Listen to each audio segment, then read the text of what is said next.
Hey, so I wanted to jump up here really quickly and make a video about a black community in Charlotte, North Carolina that was thriving but was unfortunately erased and torn down by the city of Charlotte in the 1970s. And I want to also say that I'm going to start making more videos on this channel that are reminiscent to history of Black Americans, Black African Americans, Hebrew Israelites, Bantus. I want to kind of join together the bridge between Bantu and African American and just kind of reconnect the history as much as I possibly can, whatever the Most High allows me to come into through research and things that I just kind of find interesting. And I want to share with you guys. So I want to first say a thank you and I appreciate you for joining in and looking at it. And if you see something that is interesting to you, please do comment. No disrespectful comments, please. They will not be heard. Some of them won't even make the post. And a lot of them are not even responded to. If you don't agree, that's fine, but I ask that you have a level of integrity. And so also, if you find something that is important that you wanted to share, also please share the video. So jumping right in, this community I want to speak about today is called Brooklyn.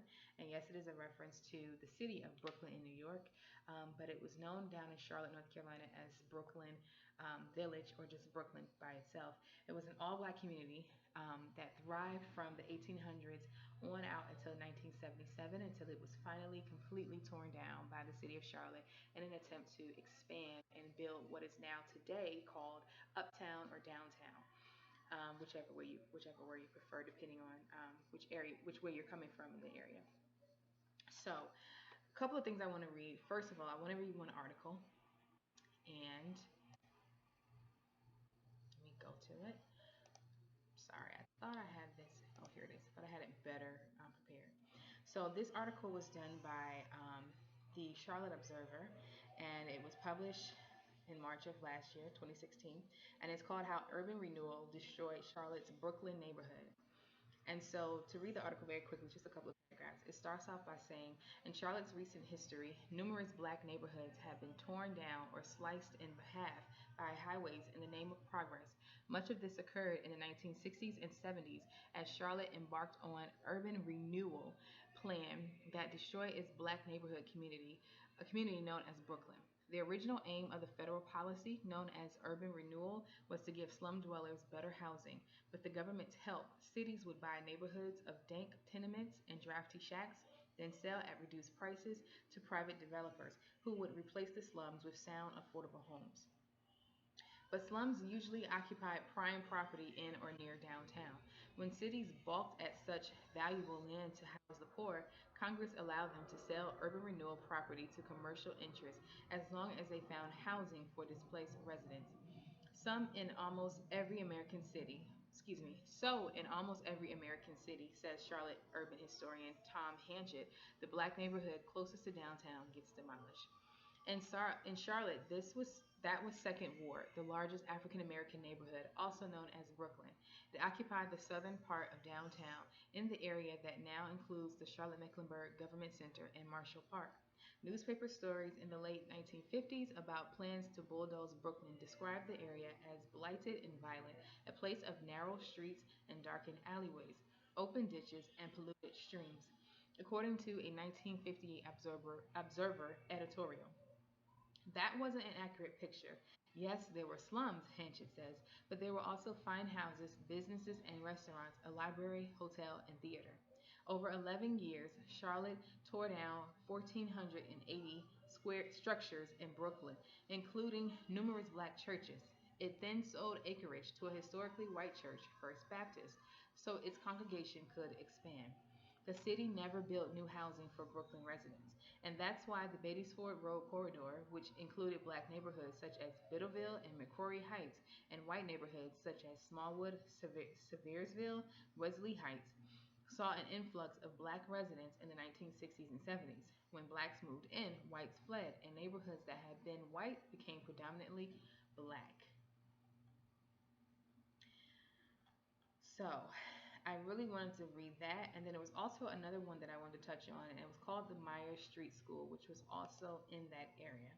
And back in the 1940s, well, first of all, the school was established in the 1800s, okay? I think it was about 1887, if I'm not mistaken.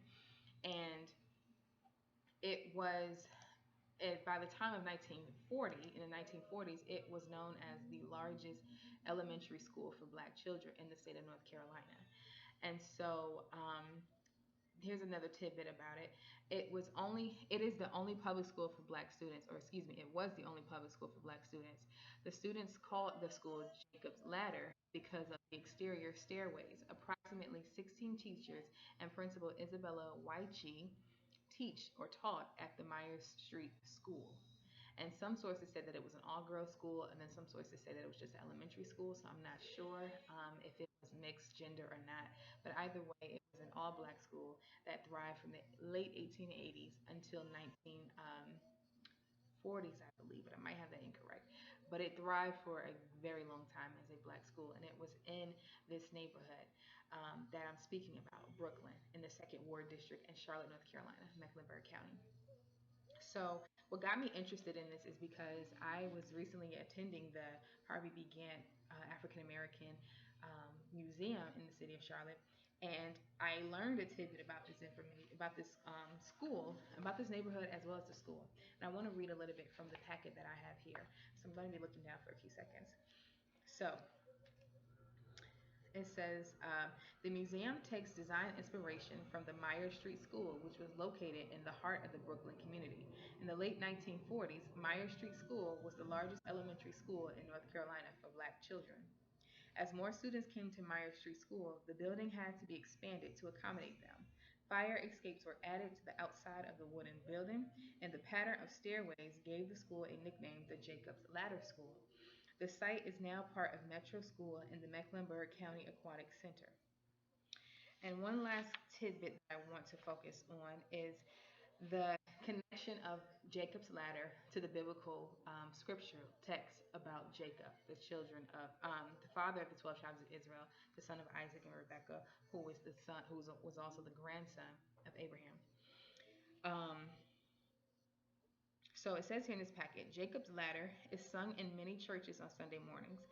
The song is a reference to the Bible's Old Testament, Genesis 28, verses 10 through 22. Jacob had a dream about a stairway resting on the earth with its top reaching to heaven, and the angels of God ascending and descending on it. And then it has the lyrics to the song, which I'm sure we all know.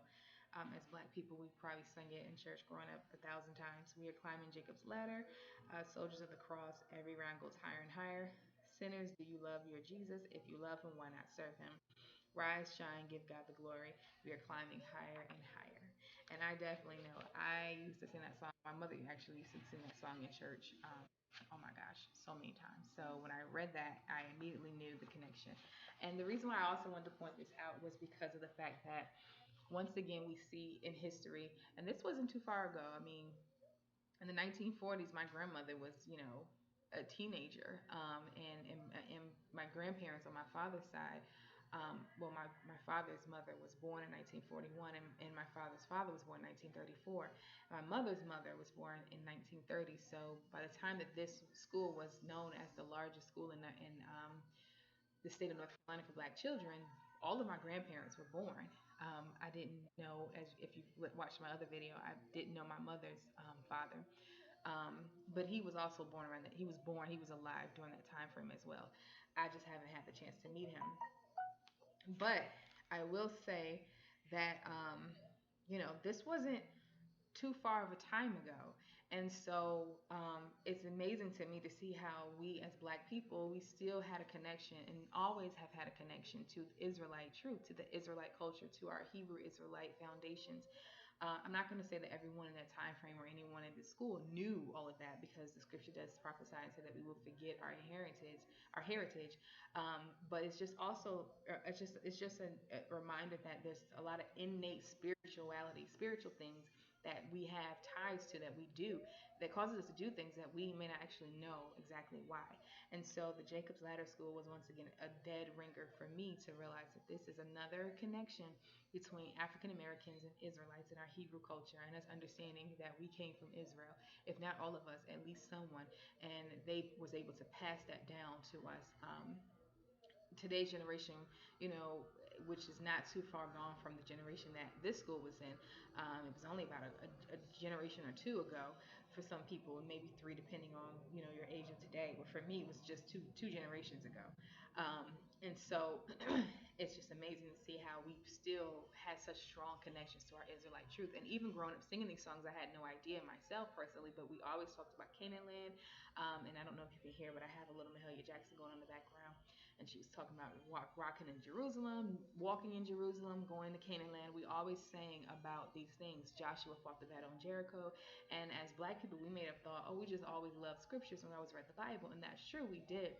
But it's just you won't find it in any other, Christian church that's not Black that makes these references to Hebrew Israelite culture and history. And so I just love that.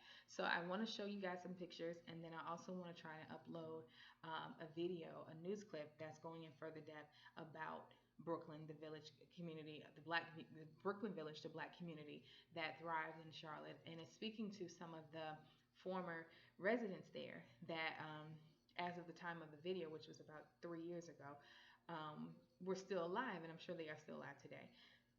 So I'm going to work on getting that done. And if I can't, please click the video link below. And if you don't, at least you learned something. And I hope that if you did learn something, just comment down below and let me know. Because that's the focus and aim of my video, my channel now, is to put more information up. As I have already been doing, but I wanted to get more. I want to do it more regularly. And as I learn more information, I will definitely share it with you guys. And if you know of anyone that can use this information, please share it. Like, comment, and subscribe. Thank you.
A once thriving neighborhood in Charlotte wiped off the map. How does a neighborhood just disappear? Naima Abdullahi uncovered this story for us. So Naima, tell us about this lost neighborhood. So for the people who lived there during that time, they didn't know it as Charlotte. To them, it was Brooklyn, their very own second city. Now, while the neighborhood may be gone, the people are still there. This is the story of Charlotte's lost neighborhood.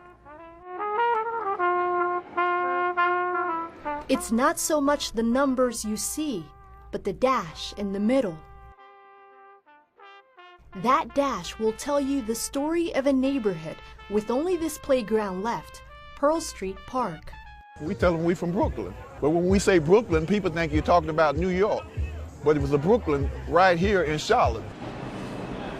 Brooklyn, New York, no different than Brooklyn, North Carolina, with its rich history and sense of pride. This is the real Brooklyn. Crown Heights, Bedford-Stuyvesant, Brooklyn all day, BK all day. But this isn't a tale of which Brooklyn is the real Brooklyn. One exists as a recognized city, while this one only lives in the minds of those who lived here during the time it existed. I left Brooklyn, New York, and I ended right back up in Brooklyn. It kind of surprised me. The Brooklyn of Charlotte was a city within a city during the time of segregation and Jim Crow laws. Let me tell you the Brooklyn story. These are some of the ministers that were the pastors in the various churches that are no longer there today. It was historically an African-American neighborhood.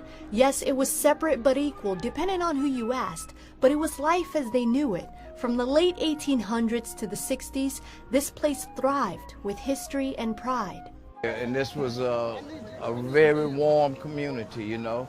Everybody was family here, and that's the way it was. I know you're not from Brooklyn. Why? You just don't look like you look young, and you just don't look like our crowd. The children of that time attended Meyer Street Elementary and Second Ward High School. They say that's back when their curiosity wondered if water tasted different depending on which fountain they drank it from, back when life was black and white, like the images that helped them relive it. Well, we had nothing to compare it with. It was just life as usual. We knew nothing else. They were taught at a young age that education was the key to gaining freedom, never really feeling like second class to anyone, never really acting their wage or their circumstances. The very place that molded them into the people they are today was bulldozed and torn down due to what was called urban redevelopment. Their homes gone, churches crushed, their schools demolished. I was upset. You know, the Second War was a part of me. They tore down our schools, our churches, and community, but the community still lives on in us as long as we're alive. They didn't think about the people that lived in this community. This is pictures of houses that were demolished in the 1960s. You can't forget where you came from. They became scattered around Charlotte. Families ended up moving to Belmont, Wesley Heights, Lincoln Heights, Northwood Estates, Druid Hills, and other various locations. Some moved into racially mixed communities, leading the way for integration. But for those who came back, looming over what was, they refused to let the spirit of their old neighborhood die off as a distant memory. And every now and then, on this very playground at Pearl Street Park, the first African-American playground of Charlotte, they all gather here for a Brooklyn reunion to exchange memories of the glory days. They're here to reminisce about what it used to be like around here. Besides the playground, there is one other existing artifact of Brooklyn, the Second Ward High School's old gymnasium. It's now a historic property, and on this day they walk back in for the first time since the 60s, traveling down memory lane. The gym is now in the process of being preserved by the Parks and Rec of Mecklenburg County. My class, the class of 1949, was the first class to graduate in the Second Ward gym. So this is like coming back home to me. This is Miss Vermel Ely, and so is that. She is a vibrant part of the thread that keeps the Brooklyn history alive. Miss Ely is now in her 80s. She may not have her sight, but she never lost her vision in the community. And hopefully we'll be able to keep our legacy, keep our memories alive for many, many years after we have left. This quiet place, now surrounded by tall buildings and heavy traffic, was their oasis in a desert. Every now and then, you'll find someone from Brooklyn roaming around here. The only way to know is if you ask them where they're from. Their memories may not be as sharp as the clothes they wore back in the day, but they'll always remember how this place made them feel. You see, it's not so much about what's in the beginning or the end that tells the story of Brooklyn, but what lies within the dash, a narrative they'll share until the day they meet their own.